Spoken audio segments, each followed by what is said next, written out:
Hi guys, welcome back with me again in this channel.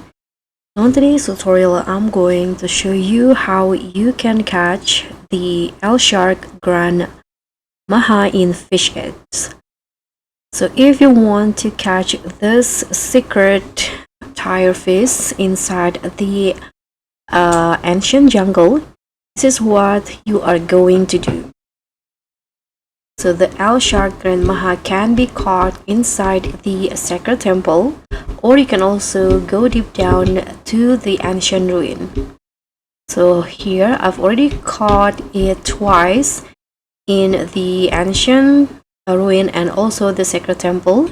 And for the exact location, you can catch it following my guide. So I got it while I fish at the top of this temples right here. This is where I get it. You can use your auto fishing, or you can also just fish it manually. And as for the tools, I'm using the element rod with the singularity bait. If needed, you can also use your luck totem or your luck potions to increase your odds to catch the secret Elshark Grand Maha.